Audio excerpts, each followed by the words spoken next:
Hello, ladies and gentlemen. I'd like to welcome y'all to another episode of Ninja of the Woods. I've got a guest with me today that I've been trying to get up with for a while. Thomas Marcum. Thomas is the founder and lead researcher of thecryptocrew.com. Thomas, tell everybody a little bit about yourself and Crypto Crew and some of your good findings and research that you've been doing in the mountains lately. Well, I've been doing this for, well over 20 years. Of course, I do it more. Now I have more free time, so I have more time to put into it. Used to, I worked a whole lot, so I didn't get to do it as much as I would like. I founded the Crypto Crew probably about 6 or 7 years ago. Even though I'd been researching for years, I'd never really shared much publicly. But honestly, I didn't even know there was such a big community for Bigfoot. I knew there was people that researched Bigfoot, but I didn't know the community was so large and covered so many people. Yeah. But once I started doing that and sharing things publicly, I went ahead and started a group, and we've got people in 11 different states, and we cover not just Bigfoot, anything from UFOs to ghosts to Mothman or whatever. Yeah. As far as myself, I'm been born and raised here in mountains of Kentucky for probably 99% of my life. We moved away briefly a couple times, but just a good old mountain boy. Yeah. There's a lot of these mountains around here now. That's for one thing. There's a lot of ground to cover for such an elusive creature. Basically, what is the Crypto Crew about? Well, we take in witness reports, strange sightings. We also cover related news. If it's something that we personally cannot investigate and it's newsworthy, we want to cover that story to get it out there.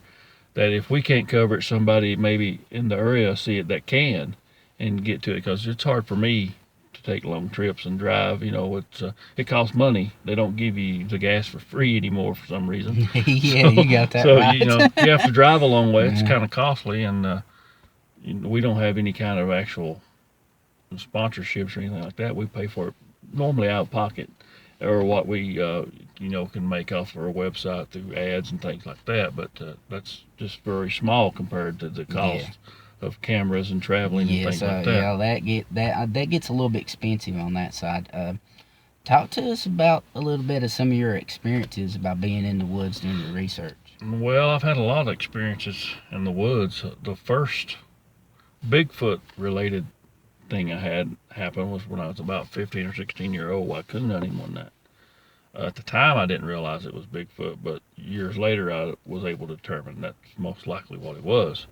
We could hear it following us along a ridge, and it scared our dogs. And we would shine our lights in there, but you couldn't see it. You could hear it, but you couldn't really see it. I don't know if it just blend in with the brown background, but that was probably that was the first Bigfoot related encounter I had. I mean, we didn't actually see it, but I'm determined in my mind that's what it was, later on. And that was a scary thing. Yeah. I know you said that your dad was a non-believer till he had his first experience. Could you talk a little bit about that one also? Sure. That happened in 2013. And I've basically been a believer in Bigfoot, or thought the possibility of Bigfoot was real, even when I was, fairly young, teenager. Even before the event, coon hunting. Yeah. But now my dad never did. He never did believe in any of that stuff, space aliens or nothing, none of that stuff. Yeah. A lot don't until they have their own experience. Right, until they have their own experience. I always liken it to a religion. I can tell you about it, but until you experience it, exactly. You don't know what I'm talking about. But anyway, my dad never did believe in that, and one morning he was going to pick up my cousin who was night watching at coal mines that was shut down, but they still had their equipment there. Mm-hmm. And as he was driving, it was about somewhere around 6, best I can remember, in the morning. He had a Bigfoot walk across in front of him at about 30 feet. Wow. Where he had drove out on the road, the road came out into a T shape, mm-hmm. and you couldn't see to the right. very well. So you kind of had to swing to the right so you could make sure nothing was coming. Then, So he was pretty good distance. He had a real good yeah, sight of the creature itself. Oh, when he swung up there like he was going to look. It appeared as if he was going to go right Yeah. because he couldn't see. Well, he swings back left, and you know when you come to a dead stop, you pull out real slow. Yeah. Well, it walked right across in front of him, and it scared him pretty bad. I say it did. It would have me if I'd been 30 feet. And it, you know, I guess around 6 o'clock it's probably breaking daylight. Yeah. I'm pretty sure it's pretty daylight. So then. yeah, there was enough light. He probably could make out some of the features of the creature also. Yeah. But the funny thing is, he waited 5 days to tell me. He had to think, you know. Most people, I've noticed that with a lot of people that come forward and tell you about their stories. Sometimes it's usually anywhere from days to years before they even report anything like that because they're afraid of being scrutinized by the public. Well, I asked him. He came over and told me he wanted to talk to me, and I know at the time he's been pretty bad health. I thought it might have been something dealing with that, and he told me he's seen a Bigfoot. And my thing was, well, why are you waiting to tell me? Exactly. And he told me, he said, well, I was ashamed and embarrassed that I'd picked on you over the years, made fun of you, Yeah. but I didn't really want to tell you. Well, and anyways, we went over there to where he saw this Bigfoot, and I was able to find tracks right where he said he crossed the road, and then on the other side of the road as well. And over the years, I found other things there too, everything from stick formations to multiple foot tracks. So I think it's a genuine. I don't think my dad would lie to me for one, but when a person sees it and then they're converted to being a believer, because after that, even before he had his heart surgery, he would go out in the woods with me a little bit, and we'd look around for it. Yeah. He never would have done that before. He just thought it'd been a waste of time, you know. I've got a couple friends, you know, that they question about me doing this and stuff, but you know, I always tell them, you know, there's a lot of evidence out there that supports a creature being in the woods, just not here in where we live in eastern Kentucky, but all parts of the world. Even there's different types of the research that I've done. There's more aggressive Bigfoot than what I can find in the Pacific Northwest regions than they are to, say, the Appalachian parts where we live here in Kentucky. Well, I always thought they was kind of like people, personality-wise anyways, that you have some people that's just kind of mean-natured and some not. Yeah. Well, even in dogs and stuff, you know, some dogs are Oh yeah, a aggressive. little more aggressive than others. So I think it's just depends on the individual, I suppose. I've not ran into any aggressive behavior. I've had some in close proximity to me, even to the point where I heard them speaking.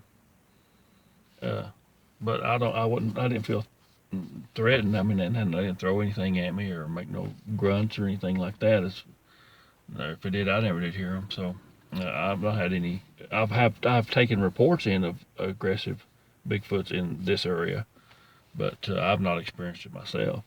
Do you yourself think that it's, like you said, kind of like with like people and animals, and you know, take instance a dog, if they've had more contact with a mean person, they're going to be mean. Do you think it's kind of the same situation with Bigfoot?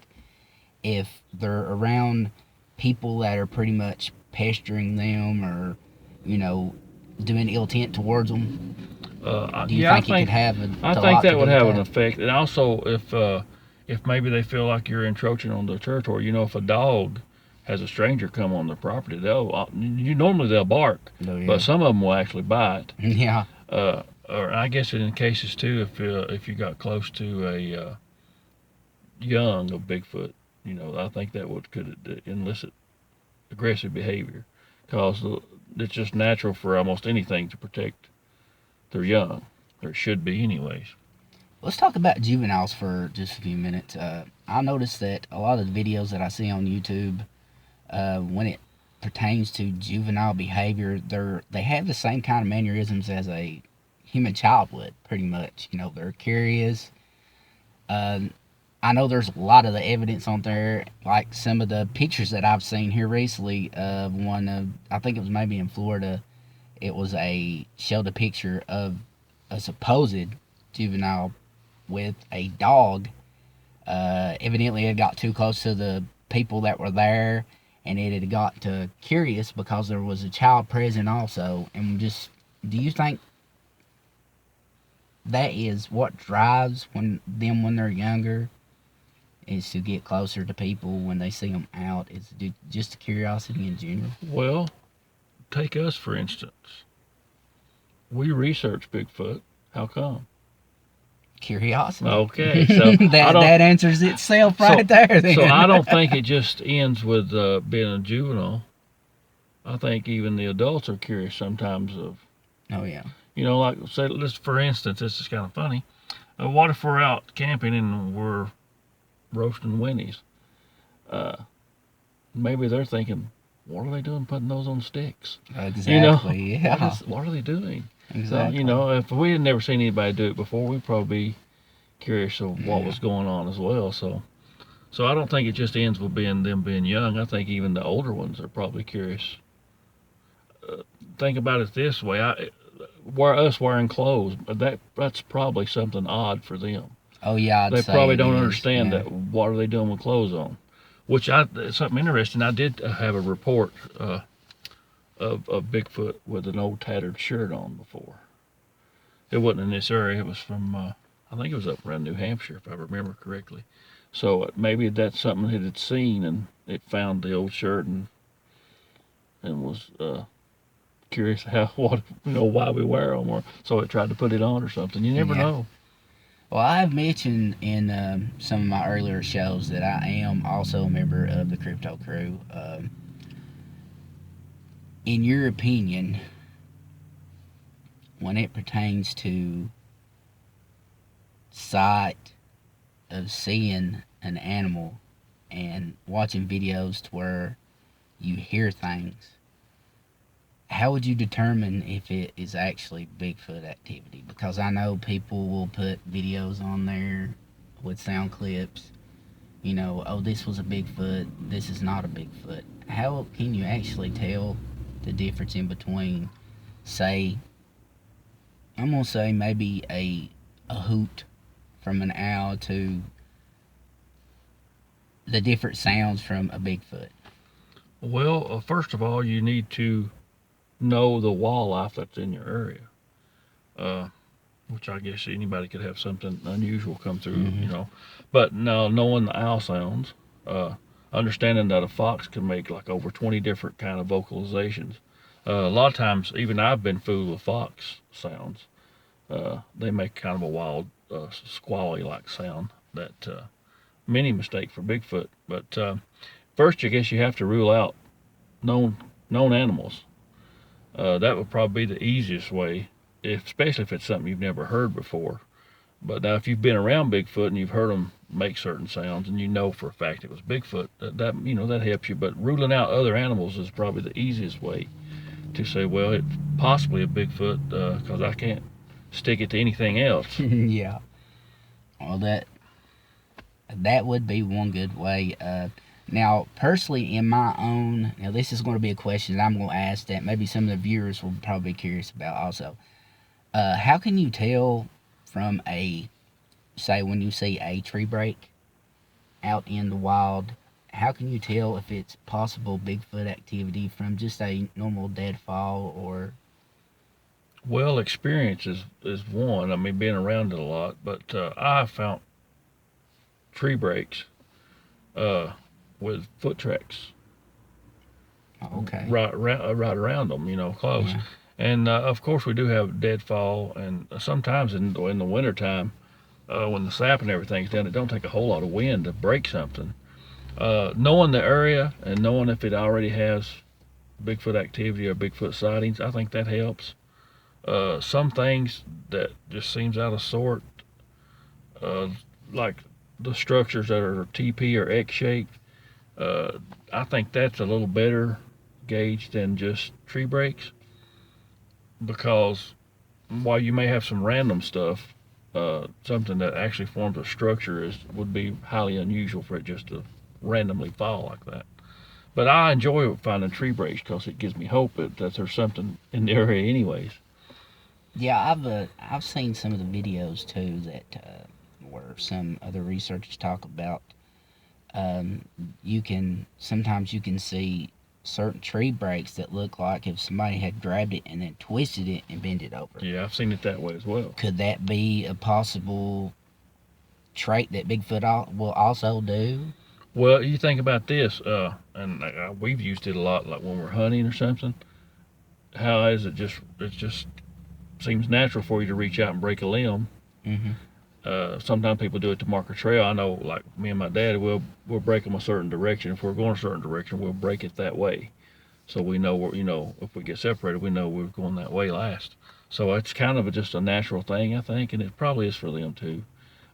Now, some of the arches and X's and things like that, you get into different, I guess, theories on what they mean, and I'm sure Yeah, they I've mean seen something a to lot of Bigfoot, theories. but Yeah, it may not mean nothing to me or you other than it's unusual, but it may mean something to Bigfoot. kind of like a hunter will use certain things like that to show, let someone know that they're in the mountains.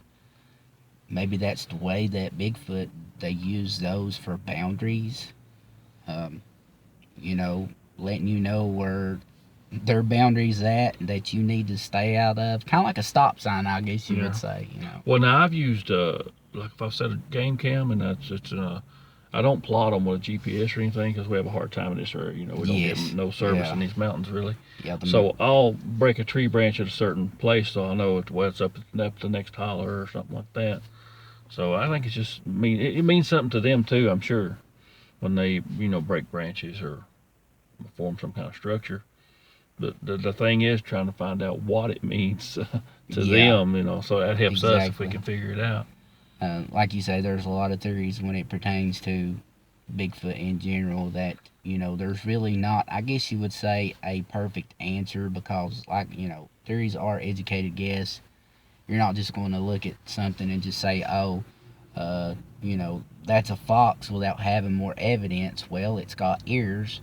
It's got a bushy tail. You're not just going to say this or that about an animal unless you put two and two together to come up with it. But I always liken it to pieces of a puzzle. You just got to keep working until you get the little pieces in. Then finally you get to see the whole thing or more of the picture anyway. Here's another question, just not for me, but I'm pretty sure some, they're newer viewers and people listening would like to understand. How do they determine the height of a Sasquatch? And I know there's some researchers that say you can go by the footprint and get an estimate of how tall a Sasquatch would be. How would you estimate the height of, being out in the field seeing a footprint or? Well, actually, I've done some study on this, and I included it in one of my documentary films I did a couple years ago. Even though it's not scientific, you can get a... No, stop you just for a second. Could you tell us what the name of the documentary is for those that are listening? If I'm not mistaken, it is in Bigfoot Still Tracking a Legend. Okay. That is what is in. I've done study on that and tried to, because it helps me if I know if I'm out in the field. Well, even though it's not scientific, and it will vary some, you can take a person's foot track, and their height is generally half in feet what their foot track is. So if they wear a size 12, normally they're around 6 foot tall. So we can. There was a girl that done a study on that. I can't remember her name right off, and they'd done like so many hundreds of men and women and gauged their foot track compared to their height, and it comes out most of the time. It comes out about half of what the print is. So if you take something that's got a 14-inch print, you can safely guess it at 7 foot tall. So that's kind of how I determine. That's interesting, because I've been real curious about that and wondered how you would, come up with that. But I mean, you may have some exceptions, of course, but generally you can get a pretty good guesstimate, anyways. Speaking of Sasquatch, also, what have been some of the sightings that you have gotten reports of? Say the tallest of a Sasquatch that you had reported. Well, Probably the biggest one that is probably around 10 foot. But the majority of reports I get from this area are around the 6 to 7 foot range. And then I've had one person, which I didn't take a report, we was just talking to another researcher who said he had seen them as tall as 25 foot. Now, I think that's stretching it a little bit myself. Yeah. But he's a good man. I really like him. But that's his personal experience. I've not took anything. Yeah, everybody that has, large. Personal references, but now I don't know if he was talking as actually seeing it himself or in a photograph, because he also took quite a few photographs, and sometimes they was good, and sometimes I couldn't see anything. So, but for me personally, about 10 foot is what I've personally taken in, and the majority of the ones I've taken in sighting reports are usually around in between the 6 to 7 foot range in height. Okay. Let's talk about a little bit about gear that you would take. I know you need certain things to take with you to determine and to help along through your investigation. What do you usually take with you in the mountains, to aid you in your research? Well, a lot of people don't do this, even though they research. They don't feel like you should take a camera. But I do. I take a video. Usually I take more than one video camera and a still camera. Because whatever I do find, I want to document it. Even if I'm not for sure exactly what it may be, I still want to document it, because maybe I can figure it out later. Yeah. And if I forget about it, if I don't take a picture of it or video it, I may forget some of the details. But I take that. Usually if I'm out earlier or late in the evening, I'll take a flashlight, measuring tape. Usually carry enough plaster with me to do 1 or 2 tracks. What else do I take? Sometimes I'll take glow sticks and stuff in case I find caves or openings. I want to pop them back in there, and let it shine up a little bit. But that's usually, I always take me a little something to eat too, in case I get. Sometimes I get low blood sugar, so. Yeah, you don't want to be caught in the mountains around here, that's for sure. And I hike a long way sometimes too, so. Yeah. And you get way back there, and it's not like they're going to find you. Yeah, it's plenty. Yeah.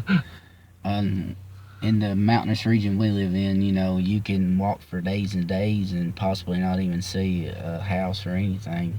And then, but there, your areas, once you get some of these places, you'll find homes up on top of the mountains away from everybody else. It's just, a preface to how people want to live, But, now, someone like me that is just now getting interested in doing Bigfoot research, what kind of tips could you give, the beginner? Well, safety. You want to, the most important thing is to be safe while you're out there. Don't go on to property that you think will be an issue with the landowner. I know here we have a lot of property where somebody out from here owns it and they don't care for you roaming around on it, which is fine. But you want to have your proper gear. You want to have good footwear. Most likely something that's water resistant, because we do have a lot of creeks and it's really damp around here. You may want to take you some kind of weapon, whether it be a pocket knife or firearm or whatever. That's an individual preference on that. Yeah, especially like in the summertime, because the snakes are abundant around here in the summertime, and we do have a lot of poisonous reptiles. We sure do. And take you something to eat and drink. You don't want to get back on one of these ridges and take a weak spell or need water and not have it. Because I've been known to go so far that I didn't think I was going to make it back. Yeah. Thought, man, I went too far. But you want to make sure you're safe. Which I guess you could take your cell phone. I don't know, it'd be spotty, working around here, I'm sure. But that way, if something did happen, you could maybe get some help. I was checking out one of the articles that you posted today about the Bigfoot by the shed. Could you talk about that little article there just a little bit? Well, a family member had seen this picture. It was posted in a firearm sportsman's type group on Facebook. And supposedly the guy had some kind of camera set up toward his little shed. And it's what it is a well house. You know, we have those around here, and they're kind of a smaller shed. You want to keep the heat in to keep your water from freezing. Especially in the wintertime, you know. And there's looks like a figure to me. I don't know, standing beside the shed, and the guy posted. I reckon he got they ridiculed him pretty hard over it and ribbed him pretty hard on it, even though he put up some after photos and the figure's not there. So he ended up deleting everything. We didn't get his name, location of it, but there appears to be a figure there. Unless it would be, only thing I could think of, if it was some kind of cell phone app thing that put a Bigfoot in, but I don't understand how that would work because part of it's hid behind the shed and there's limbs in front of it, so it would be a difficult. Yeah, myself today had checked out, the article and was looking at it there, and if we'd had more to go on, it'd have been great if you could have got to talk to the man himself, and got some more of the after photos and stuff. But what it seemed like to me that there is some type of figure there. And it looks like a Bigfoot. Yeah, it does. By the proportions of it and everything, I could tell that there was some type of arm. Muscular arm. Yes, and it was way longer than a human, and that's one good shot right there that it could be possibly a Bigfoot. But that happens sometimes when somebody presents something, they belittle and run them down. Yeah, especially it like you stated in the article, it's just he showed it to the wrong people. Yeah. If it had been like in a Bigfoot community, he would have got some help with it, to understand it better. But well, I wonder if maybe he didn't realize that there is maybe he was kind of like I was years ago, that didn't really realize there was a Bigfoot community and organizations that really put forth the effort to document and research. Yeah, it's a shame that people, are ridiculed for putting photos and stuff like that, but, to each his own, as they say, some, like you say, some people believe in Sasquatch, some people don't. And it'll take some of them seeing it to believe in it. So. Well, I myself personally have never seen a Sasquatch. I have seen what I thought was possibly Sasquatch and Sasquatch activity, but I'm just starting out in this, and I'm glad you kind of took me under your wing and you're teaching me some things. I really appreciate it. We still got to go hiking. We still got to do that. That's one thing that we have to do. This has been a hard week for me. I've had a lot going on, working around the house there and making some trips. Got to go another trip this Friday to the doctor. My wife, not me. So a lot of driving. Yeah, we can understand that. That's for sure, because myself, back and forth to the doctors and things like that. But I think this will be all the time that we'll have for this interview. I really appreciate you doing this for me, Thomas. I'm glad to do it. Guys and gals, don't forget to go to thecryptocrew.com and check out some of the other videos that are on there. And there's really, really great articles, not just on Bigfoot, but any aspect of the paranormal. Thomas has even got a article on there not too long ago about some old slides. Yeah. UFO slides. Those were very, very interesting. I like those. And they had never been published. That was the story that come with me. And today was some major announcement, which time this gets out on the air, people probably know it, but NASA announced the discovery of 7 Earth-like planets. Oh yes, I was reading that also today. And that was 3 of which they think can inhabit life. I seen that. So that's kind of neat.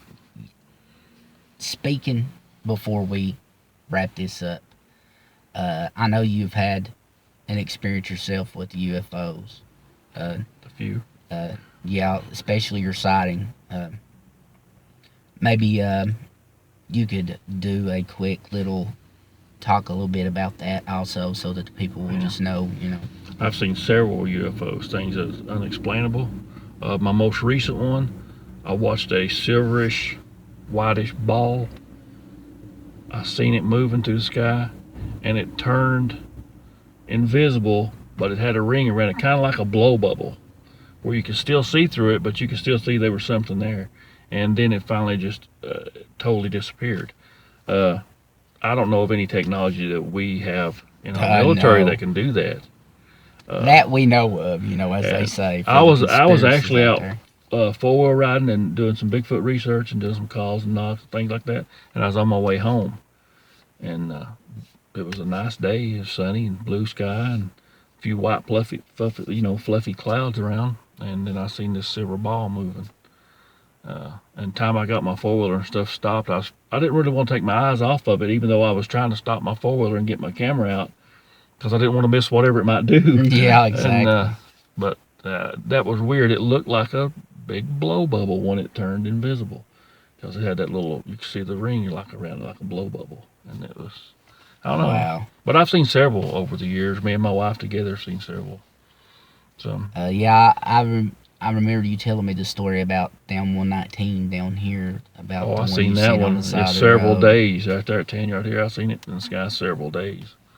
But of course I stopped to take a picture. It goes behind the cloud and it never comes out. That's usually what happens when you go to film things like that. Like I myself have had a couple sightings myself. It was in the night sky down here in the park from where I live at. We were just stargazing that night, and with some of the younger children, they kind of got scared and ran and went into the house. But just the movements that it was doing, there's no way that it could have been a satellite or a plane, because it would stop and change directions real fast, and then all of a sudden there was a small flash of light around the object, and it took off out of sight so fast that it was almost in a blink of an eye. Well, I also seen another one time, coming in late from work, we went in the back door of the house. It was a trailer at the time, and it was a perfect circle, and it was low. I mean, if you could put like maybe 2 or 3 telephone poles together, end to end, it was that low, and it was perfect circle, and it looked the color of a fluorescent light. It was real white, no sound, and I mean, I just watched it just glide through there. And I remember even at the time, I remember thinking, I could shoot that. That's low enough. I could take a gun and shoot. I wouldn't. Wow. But I've seen several. That's crazy, it being that low. I have heard of sightings and stuff, of them being even on the ground, people having experiences with them being on the ground, even seeing some type of humanoid objects, people, whatever you want to call them, outside of, there's a lot, just like in when it pertains to Sasquatch, there's a lot of also questions that we have about UFOs and people from other planets. But we'll get into that some other time. We're kind of time restricted today. We're running over. Yeah, but I want to thank everybody for listening to this episode, and I especially want to thank Thomas for your time and for your insight. But everyone, y'all have a good day. God bless, and we'll catch you next time. And you love them, and I love them. Yes, we do. We love you guys. we appreciate all the views, all the comments on Crypto Watch channel on YouTube. Keep them coming, guys. If you guys want us to do certain shows, if you want certain subjects, let us know in the comments, and we'll see what we can do and get that on for you guys. Once again, thank you guys so very much. Good day and God bless.